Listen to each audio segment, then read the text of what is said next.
Good evening students.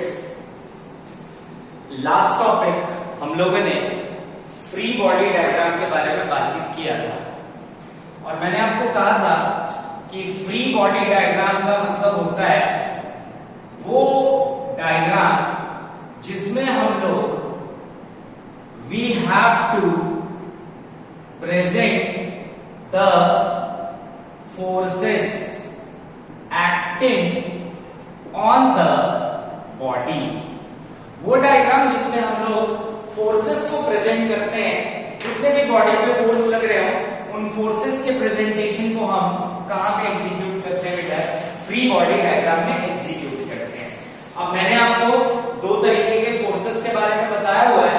एक होता है आपका कांटेक्ट फोर्स और दूसरा होता है नॉन कांटेक्ट फोर्स, जिसमें कांटेक्ट फोर्स और नॉन कांटेक्ट फोर्स के फीचर्स मैंने आपको बताए थे, जिसमें हम ऑलरेडी डिस्कस कर चुके हैं normal reaction force. Normal reaction force के हम लोग बारे में बातचीत कर चुके हैं और दूसरा नॉन कांटेक्ट फोर्स में वेट ऑफ द बॉडी के बारे में हम लोग बातचीत कर चुके हैं। अगर किसी बॉडी का मास m है तो उसका जो वेट होता है वो mg होता है, which always acts vertically कहां पे बेटा? डाउनवर्ड। ठीक है, जिसमें मैंने आपको फ्री बॉडी डायग्राम सिखाया था कि लेट सपोज हमारे पास ये एक बॉडी है, ये एक बॉडी है और ये एक बॉडी है। अगर मान लो इसका मास है m1, इसका मास है m2 और इसका मास है m3 और अगर मुझे इसका फ्री बॉडी डायग्राम बनाना है तो मैंने सबसे पहले कहा था कि किसी बॉडी का अगर मास गिवन है तो सबसे पहले फ्री बॉडी डायग्राम में उसका वेट बनाओ। तो अगर किसी बॉडी का मास m1 है तो उसका जो वेट होना चाहिए वो कितना होना चाहिए बेटा? Vertically downward it is m1g। इसी तरीके से इस बॉडी का मास m2 है तो वर्टिकली डाउनवर्ड m2g। इसी तरीके से इस बॉडी का मास m3 है तो वर्टिकली डाउनवर्ड m3g। अब उसके बाद मैंने आपको कहा है कि दो बॉडी जब आपस में फिजिकली कांटेक्ट में होते हैं तो एक फोर्स लगता है जिस फोर्स का नाम है नॉर्मल रिएक्शन फोर्स। तो अब हम क्या करेंगे, इस बॉडी का देखेंगे कितने पॉइंट ऑफ कांटेक्ट हैं किसी और बॉडी से। तो देखो बेटा, यहाँ पे एक पॉइंट ऑफ कांटेक्ट है, यहाँ पे एक पॉइंट ऑफ कांटेक्ट है, यहाँ पे एक पॉइंट ऑफ कांटेक्ट है और यहाँ पे एक पॉइंट ऑफ कांटेक्ट है। तो पॉइंट ऑफ कांटेक्ट मिल गया तो टेंजेंट और उससे परपेंडिकुलर ये हो गया फर्स्ट नॉर्मल, टेंजेंट और परपेंडिकुलर ये हो गया सेकंड नॉर्मल, टेंजेंट और परपेंडिकुलर ये हो गया थर्ड नॉर्मल, टेंजेंट और परपेंडिकुलर ये हो गया फोर्थ नॉर्मल। ठीक है, अब मैंने आपको कहा था to every action there is equal and opposite reaction.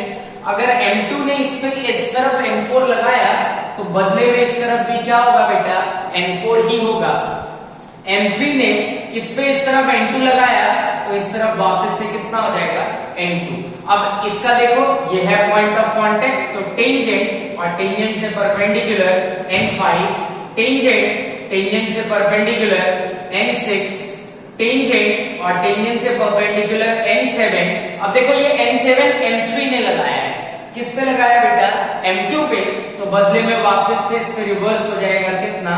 n7। तो टोटल मिला के 1 2 3 4 5 6 7 8 9 10 11 12 13 14 14 फोर्सेस इस पूरे सिस्टम में लग रहे हैं। तो ये इस सिस्टम का क्या हो गया बेटा? Free body diagram. ठीक है, अब हम हमेशा याद रखेंगे इस चैप्टर में जिसको फ्री बॉडी डायग्राम बनाना नहीं आता उसके लिए बहुत दिक्कत है बेटा।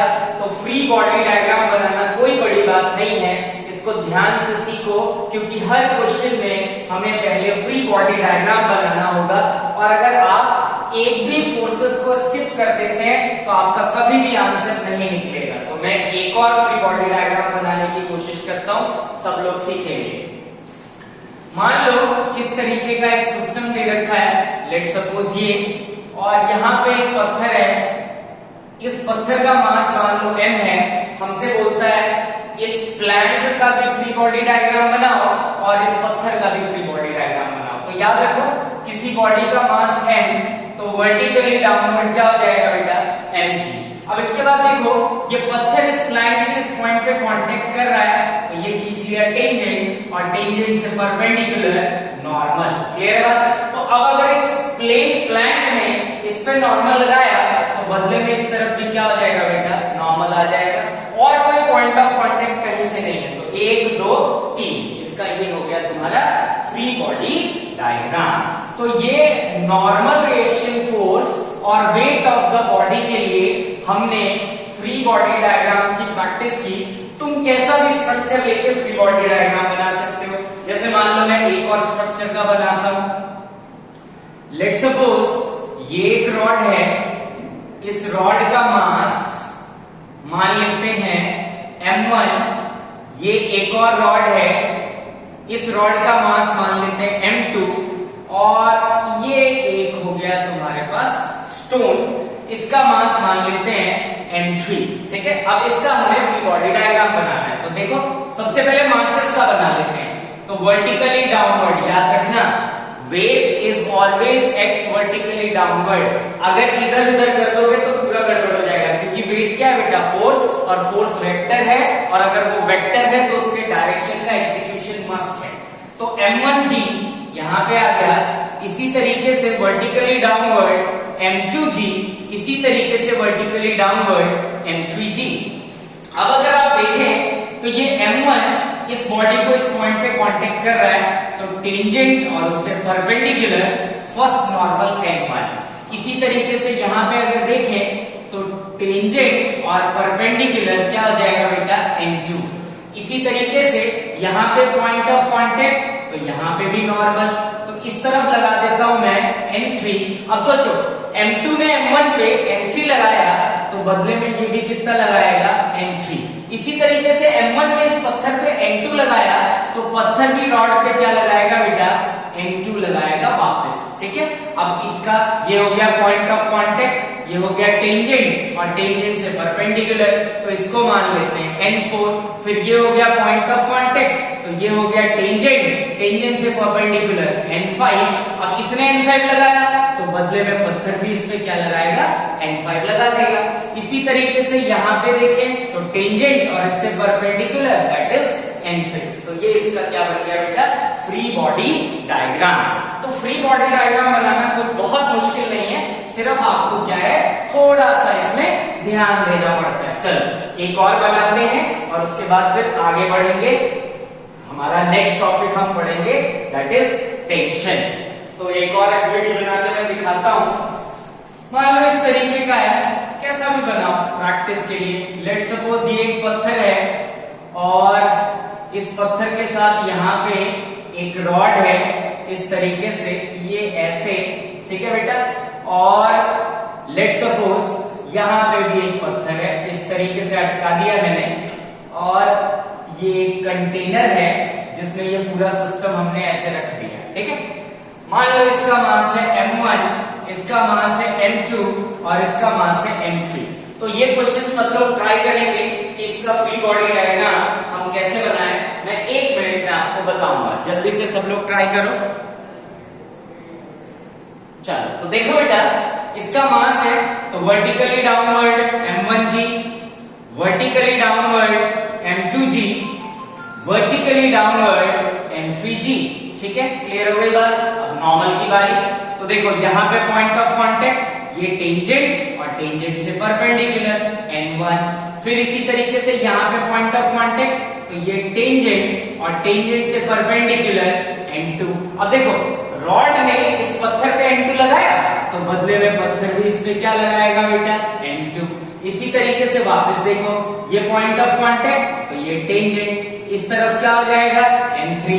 तो अगर रॉड ने पत्थर पे n3 लगाया, तो बदले में पत्थर भी इस पे कितना लगाएगा, n3। क्यों? क्योंकि every action there is equal and opposite reaction. फिर देखो ये पॉइंट ऑफ कांटेक्ट, तो ये हो गया नॉर्मल, इसको मान लेते हैं n4।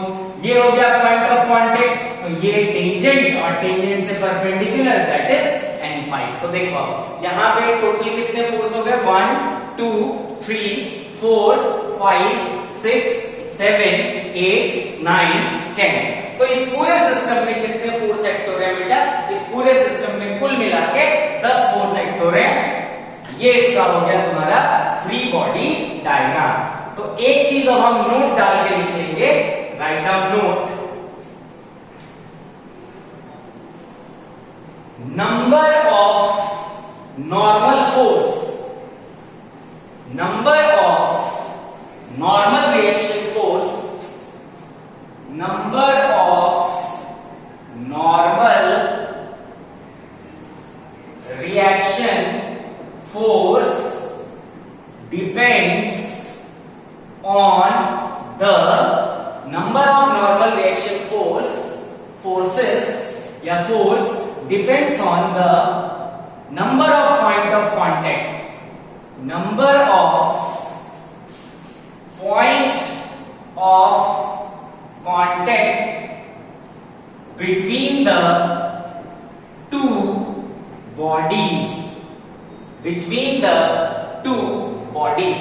देखो बेटा, दो बॉडीज आपस में जितनी जगह पे कांटेक्ट करते हैं उतने ही उस बॉडी पे क्या लगते हैं बेटा, नॉर्मल रिएक्शन फोर्स।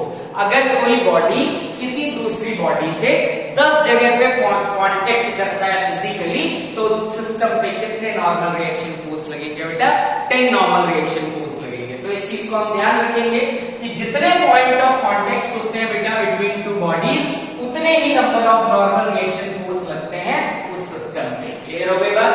चल, तो अब हम अगला कांटेक्ट फोर्स पढ़ेंगे, दैट इज टेंशन। तो सब लोग अब हेडिंग डालेंगे next, write down heading tension, tension, tension. ठीक है जी, we are study about tension. तो देखो बेटा क्या होता है टेंशन। सबसे पहली चीज कि it is a contact force, it is a contact force. तो टेंशन तब लगता है बेटा जब दो बॉडी आपस में क्या हो, फिजिकली कांटेक्ट में हो। अब देखो कांटेक्ट फोर्स है ये, फोर्स अगर फोर्स है तो इसका मतलब क्या हुआ कि tension is a vector quantity. अगर टेंशन फोर्स है बेटा तो इसका मतलब टेंशन कौन सी क्वांटिटी हुई, वेक्टर क्वांटिटी हुई। तो इस चीज को ध्यान रखेंगे कि अब टेंशन अगर वेक्टर है तो जितनी भी वेक्टर की प्रॉपर्टीज हैं वो सब हम टेंशन में लगाएंगे। अगली चीज थर्ड, बहुत ध्यान से समझेंगे कि टेंशन इज प्रेजेंट इन रोप या फिर स्ट्रिंग या फिर वायर। ठीक है बेटा, तो ये जो टेंशन फोर्स होता है ये किस किस चीज में प्रेजेंट होता है, tension force is present on rope, रस्सी में होता है, या फिर स्ट्रिंग में होता है, या फिर वायर में होता है। ठीक है, तो सबसे पहली चीज जो हमें ध्यान रखनी है कि टेंशन इज व्हाट बेटा, tension is a contact force. मतलब समझो कि अगर मान लो ये एक ब्लॉक है और इस ब्लॉक पे तुम्हें रस्सी से फोर्स लगाना है, तो रस्सी जो फोर्स लगाता है किसी चीज पे, उस फोर्स का क्या नाम है बेटा, टेंशन। अब अगर रस्सी को तुम फिजिकली इससे कांटेक्ट नहीं कराओगे, अगर मान लो ये रस्सी है और रस्सी को इस ब्लॉक के साथ आप फिजिकली कांटेक्ट नहीं कराएंगे तो फिर कैसे रस्सी फोर्स लगाएगा। तो याद रखो रस्सी जो फोर्स लगाता है उस फोर्स को हम क्या कहते हैं बेटा, टेंशन। और ये तभी लग सकता है जब दो बॉडी आपस में क्या हो, फिजिकली कांटेक्ट में हो। इसलिए टेंशन कौन सा फोर्स है बेटा, कांटेक्ट फोर्स है। और मैं आपको पहले ही बता चुका हूं कि फोर्स कौन सी क्वांटिटी होती है, वेक्टर क्वांटिटी होती है। तो अगर फोर्स वेक्टर क्वांटिटी होती है और टेंशन कांटेक्ट फोर्स है तो टेंशन इज आल्सो व्हाट बेटा, वेक्टर क्वांटिटी। तो ध्यान रखना कि जितनी भी प्रॉपर्टीज वेक्टर की होती है वो सब टेंशन क्या करेगा। क्लियर हो गई बात? नेक्स्ट है हमारे पास tension is present in rope, string and wire. रस्सी जो होती है बेटा टेंशन जो होता है वो रस्सी में होता है, धागे में होता है, या फिर वायर में होता है। इस चीज को ध्यान रखेंगे। अगला जो बहुत इंपॉर्टेंट प्रॉपर्टी है याद रखना, देखो बेटा हम लोग जिस रोप से डील करेंगे ना वो रोप मासलेस होगा। याद रखो हमारे पास जितनी भी रस्सियां आएंगी ना उनमें से किसी का भी मास नहीं होगा। तो अगर रस्सी मासलेस होती है तो याद रखो हर पॉइंट पे टेंशन कांस्टेंट होता है। तो थर्ड फोर्थ चीज, इफ इज massless, जो कि हमारे सिलेबस में massless rope ही है. If rope is massless, then tension on each point in the rope remains constant. अगर रस्सी massless है तो हर पॉइंट पे टेंशन क्या आएगा बेटा? कांस्टेंट आएगा. जैसे मान लो ये रोप है, ठीक है, massless रस्सी है ये.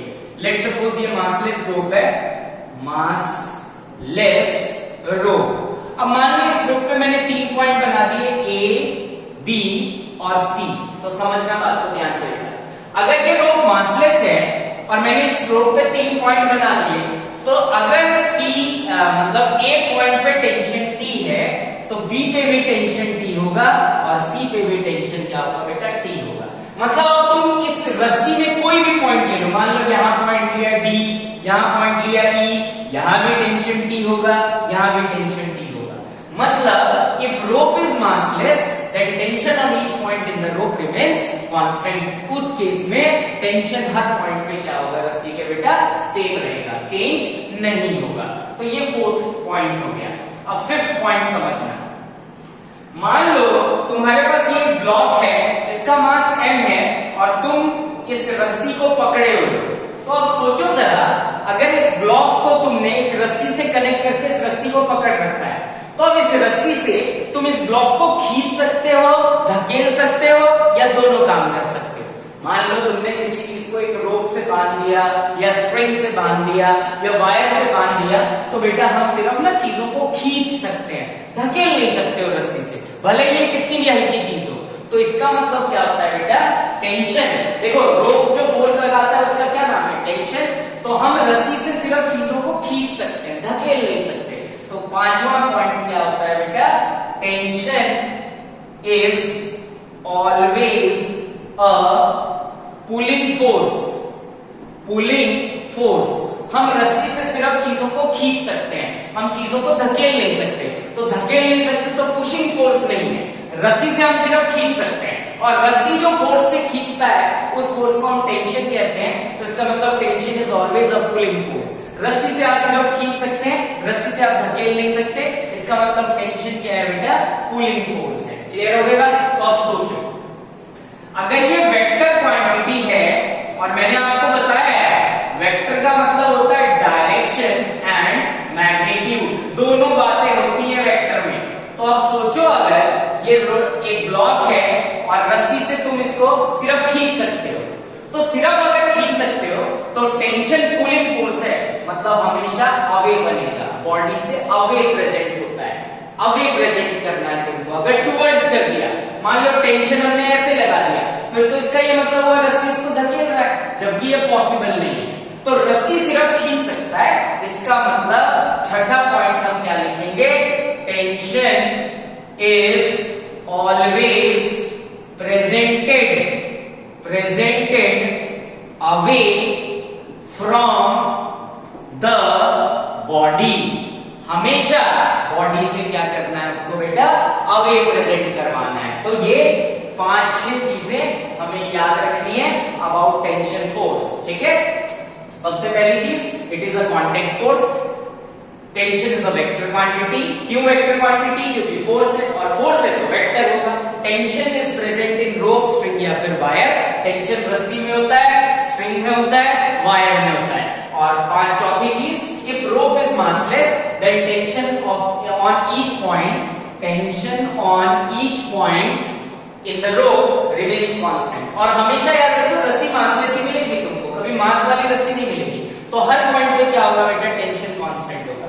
5वीं चीज, tension is always a pulling force.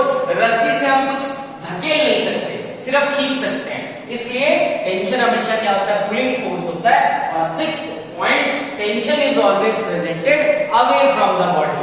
Body से हमेशा टेंशन को क्या करना है बेटा? अवे बनाना है. तो अब मैं क्या करूंगा? टेंशन के लिए फ्री बॉडी डायग्राम बनाने की कोशिश करता हूं. देखो, तो टेंशन को कैसे प्रेजेंट करना है अब कुछ एग्जांपल से हम सीखेंगे. 4-5 एग्जांपल्स मैं बताऊंगा, उन्हीं से तुमको कॉन्सेप्ट को क्या करना है बेटा, पकड़ना है और फिर फर्दर और उसको एग्जीक्यूट करना है। तो हेडिंग डालेंगे presentation of tension, presentation of tension in free body diagram, presentation of tension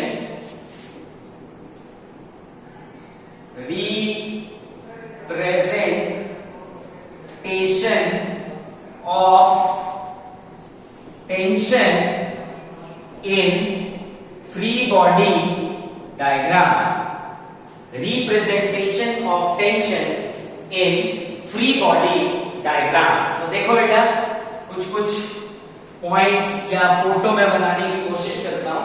जैसे मान लो सबसे पहले ये है तुम्हारे पास इस तरीके का एक ब्लॉक है, इसका मास m है और इस रस्सी पे टेंशन T है, इसका फ्री बॉडी डायग्राम बनाना है। तो हम सबको पता है कि किसी बॉडी का मास अगर m है तो उसका वेट कितना होता है बेटा, mg, which always acts vertically downward। ठीक है, अब देखो ये एक रस्सी है, इस रस्सी में टेंशन T है और मैंने अभी बताया था कि टेंशन जो होता है वो पुलिंग फोर्स होता है, पुलिंग हमेशा बॉडी से अवे बनाना है। तो टेंशन कहां मार्क होगा, ऊपर। अब याद रखो ये पुलिंग फोर्स है, हमेशा बॉडी से अवे बनेगा। तुमको कई पिक्चर्स में ऐसा होगा बेटा कि तुम्हारा मन करेगा कि टेंशन नीचे लगा देते हैं या टेंशन ऊपर लगा देते हैं, पर याद रखो ये बेसिक फंडा है कि tension is always a pulling force. रस्सी सिर्फ चीजों को खींच सकती है, इसलिए टेंशन जो होता है वो हमेशा बॉडी से क्या करना है, तुम्हें अवे बनाना है। तो ये एक आसान सा फोटो है। एक और देखते हैं, मान लो ये एक ब्लॉक है, इसका मास m1, ये एक ब्लॉक है, इसका मास m2, इस रस्सी में टेंशन T1 और इस रस्सी में टेंशन T2। अब देखो ये मल्टीपल ब्लॉक है बेटा, जितनी रस्सियां उतने टेंशन होंगे। तो ये एक रस्सी है, इसमें टेंशन T1, ये दूसरी रस्सी है, इसमें टेंशन T2। तो हमें मल्टीपल ब्लॉक जब हो ना तो याद रखना है हमेशा नीचे से शुरू करो, और सब ब्लॉक्स की फोटो अलग अलग बनाते हैं बेटा, तो नीचे से शुरू करना है। तो सबसे पहले मैं क्या करता हूं, इस m2 का एफबीडी बनाता हूं। तो ये हो गया m2। तो अगर ये m2 है तो इसका वेट वर्टिकली डाउनवर्ड m2g। अब देखो इस m2 को ये रस्सी कांटेक्ट कर रही है और इस रस्सी में टेंशन है T1 और टेंशन पुलिंग फोर्स होता है, तो बॉडी से क्या करेंगे, अवे। ये हो गया आपका T1। क्लियर हो गई बात सबको। अब आज बात आती है दूसरे वाले ब्लॉक की, इसका मास कितना है बेटा, m1। तो अब देखो अगर इस बॉडी का मास m1 है तो इसका वेट वर्टिकली डाउनवर्ड m1g। अब इस m1 की बात करें ना तो देखो इस m1 को दो रस्सियां कांटेक्ट कर रही है, तो जितनी रस्सियां कांटेक्ट करती हैं बेटा बॉडी पे उतने ही टेंशन लगते हैं। जैसे जितने किसी और बॉडी से कांटेक्ट होता था उतने नॉर्मल, वैसे जितनी रस्सियां कांटेक्ट कर रही हैं उतने टेंशन। ठीक है, तो अब देखो T2 की बात करते हैं। तो tension is always a pulling force, हमेशा बॉडी से अवे बनाना है, तो टेंशन ऊपर की तरफ क्या हो जाएगा, T2। अब देखो नीचे भी एक रस्सी इस m1 को टच कर रही है, तो ये वाली रस्सी किस पे टेंशन लगाएगी, और टेंशन पुलिंग फोर्स होता है। इस रस्सी में टेंशन कितना है, T1, तो बॉडी से अवे पुलिंग फोर्स T1। अब यहां ऊपर मत ठोक देना T1 को, अगर ऊपर कर दोगे फिर तो इसका मतलब क्या हुआ, धकेल रहा है। तो ये इसका क्या बन गया, फ्री बॉडी डायग्राम। ठीक है जी, चलो एक और बना के देखते हैं, एक और एग्जांपल। मान लो ये है m1 एक रस्सी, ये है m2, ये एक और रस्सी, ये है m3, इसमें टेंशन T1, इसमें T2 और इसमें T3।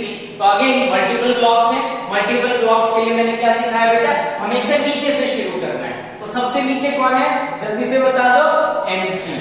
तो अगर किसी बॉडी का मास m3 तो इसका वेट कितना होगा, वर्टिकली डाउनवर्ड m3g। अब इस रस्सी में टेंशन कितना है, T1, tension is always a pulling force, तो ये कर दिया पुल T1। क्लियर हो गया। अब बारी आती है m2 की, तो ये हो गया आपका m2, तो वेट वर्टिकली डाउनवर्ड m2g। अब आप देखें कि इस m2 को दो रस्सियां कांटेक्ट कर रही है, एक में टेंशन T1, एक में टेंशन T2, और हम सब जानते हैं tension is a pulling force, हमेशा बॉडी से क्या करना है, उसको अवे बनाना है। तो ये हो गया T2, ये पुल कर दिया मैंने T2, और ये T1 नीचे की तरफ क्या हो जाएगा बेटा, T1। Clear, pulling force, pulling. अब बात आती है m1 की, तो अगर मैं m1 का एफडी बनाऊं तो तो वर्टिकली डाउनवर्ड हो गया M1G। अब इसको भी दो रस्सियां कांटेक्ट कर रही है, एक में टेंशन T3, एक में टेंशन T2, तो T3 कहां बन जाएगा, पुलिंग ऊपर की तरफ, T2 कहां बन जाएगा, नीचे की तरफ। क्लियर हो गई बात सबको? तो ये इसका क्या बन गया, फ्री बॉडी डायग्राम। जल्दी से इसको कॉपी कर ले, फिर हम और वैरायटी के फ्री बॉडी डायग्राम्स समझेंगे।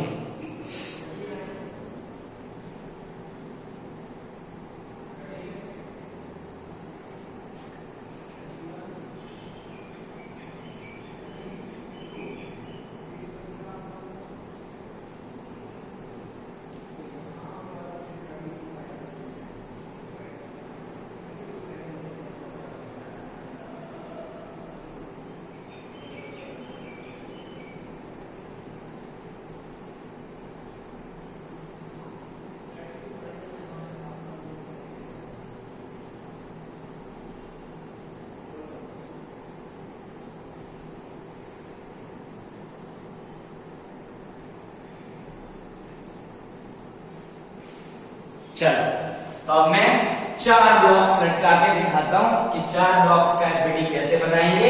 वैसे सब लोग ट्राई करेंगे खुद से अब अगली एफबीडी फ्री बॉडी डायग्राम।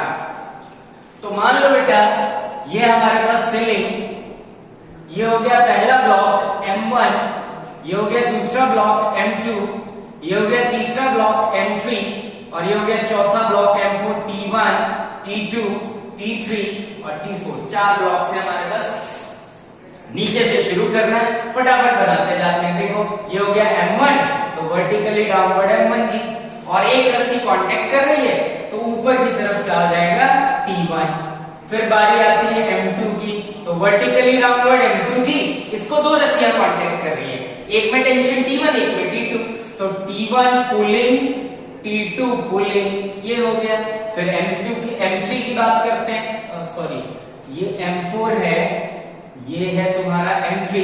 अब M2 की बात करते हैं, तो ये हो गया आपका M2 ब्लॉक बेटा, वर्टिकली डाउनवर्ड M2G, दो रस्सियां कांटेक्ट, ये हो गया आपका T3, ये हो गया आपका T2।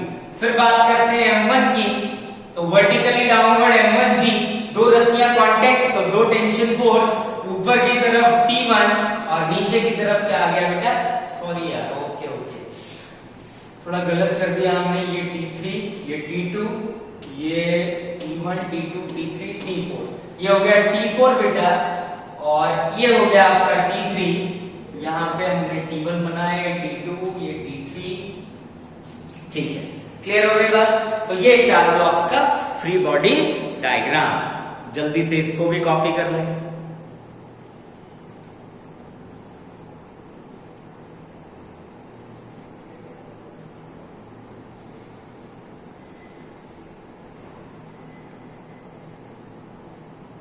और थोड़ा कॉम्प्लिकेटेड बनाने की अब कोशिश करते हैं, जिसमें वेक्टर का इस्तेमाल करते हैं, ठीक है? तो देखो, मान लो इस तरीके का सिस्टम हो, लेट